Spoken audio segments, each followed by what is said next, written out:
Hello friends. Today I want to introduce you to postedit.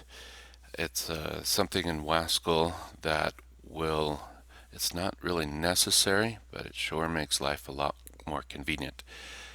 Uh, so we're going to start today at localhost, and I want you to remember that in this default Bootstrap installation, there was a contact page. So we'll just remember that this page is here, and we can remember that to edit, or that we were looking at the page definition. If we do localhost/a to go into that administrator page, administrator console, then we can look at that here in pages and look at contact, and this is the definition. We could do all of the editing on this screen, but it would be it wouldn't be as easy as with postedit. So under the admin menu pull down here, I'm going to select postedit, and that is going to tell us what postedit is. Basically, it will move the pages that live in a database. It will export those out to a text file, and then it will listen for the differences that happen on either end. So we can make changes in the text file, and those will get pushed into the database, or it will listen to the database for changes there and push changes back out to the text file. So there's one change that we need to make to have this work. We need to copy this little section of code. Now this is dynamic code, and it is specific to my machine, my installation of WaSQL. So this little API key here will change. It'll be different on your machine. If I were to uninstall and reinstall, I believe it would be different for that installation. I could have multiple instances of WaSQL running on my machine, and each one of those installations would have a different API key. That's how postedit then can connect to just one instance and keep the files up to date for that instance.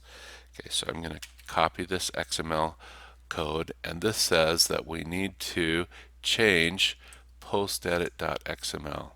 So we're going to open up Windows Explorer. We'll go to the WaSQL directory, and we're going to find postedit. I see postedit.bat. Let's go into the postedit directory, and here is postedit.xml, and we are going to edit this with a program called Sublime. This I'm mostly a Notepad++ is the tool that I typically use for text editing. Steve is convincing me to use postedit, or to use Sublime with postedit, and this is the spot where we're going to paste in the API key for my computer. So I just pasted in the dynamic text that was generated inside of the application. So, and then I save this, and I'm going to close this file for now. And one of the things that's nice about postedit, or sorry, about Sublime, is that I can open this whole the whole WaSQL folder at once. Now I know you can do this in Notepad++. I just haven't experimented as much in Notepad++. So let's see, I'm going to point to the WaSQL folder, and we'll open that. And now I have the whole folder open as a project. All right, and then to start PostEdit, we're going to open a command prompt. All right, and then we're going to go to the WaSQL folder, and the command to start PostEdit is just the letter P, and then we tell it the server that we want to connect to. So in our case, it's localhost. All right, now PostEdit is listening to what's happening in the database and what's happening, and we can get to it here in the text editor. And so I'm going to go into this PostEdit folder, and then inside there's PostEdit files.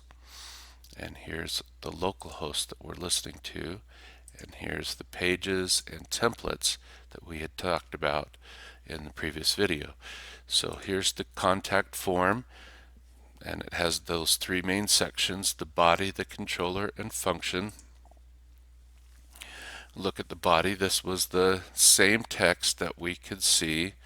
Let me switch over.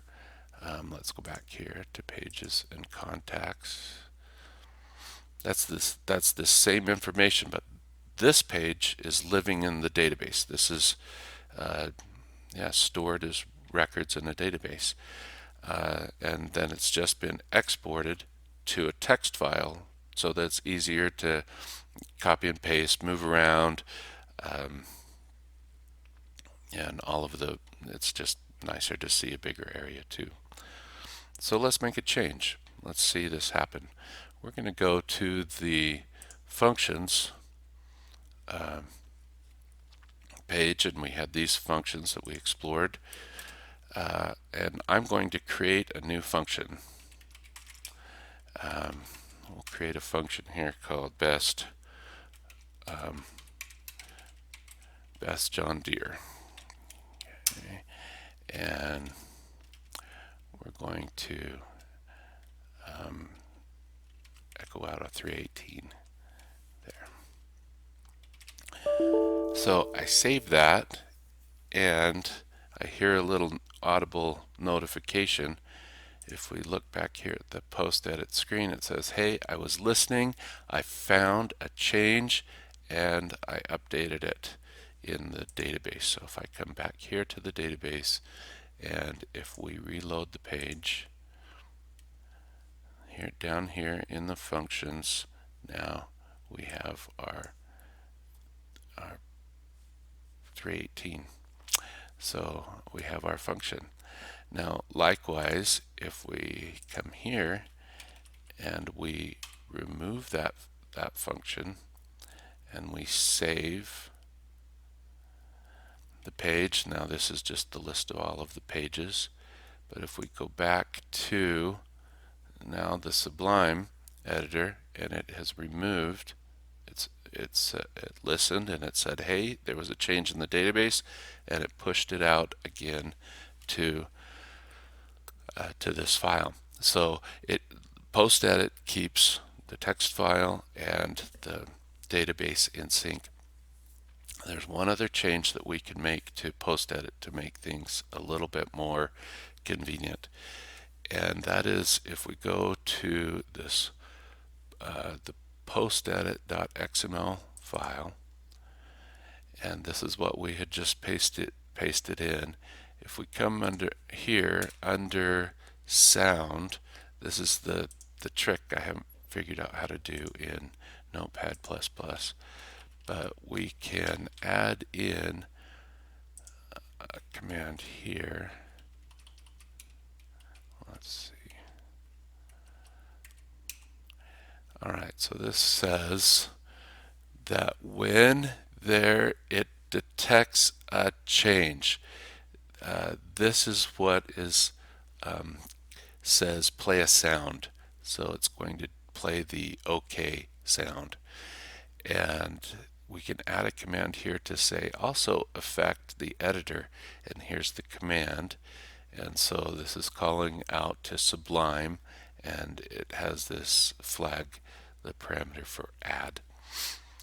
So if I save that, now when I go again and make, let's see, the difference, I think I've got to restart PostEdit. So it reads the config again. So now if I do PostEdit, letter P, and localhost,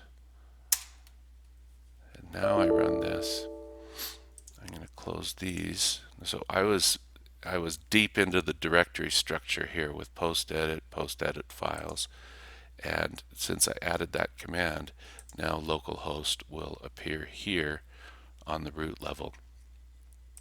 So and this is the contact form where we just were. So I'll post this command in the notes to the video so that you'll be able to copy and paste that into your postedit.xml also.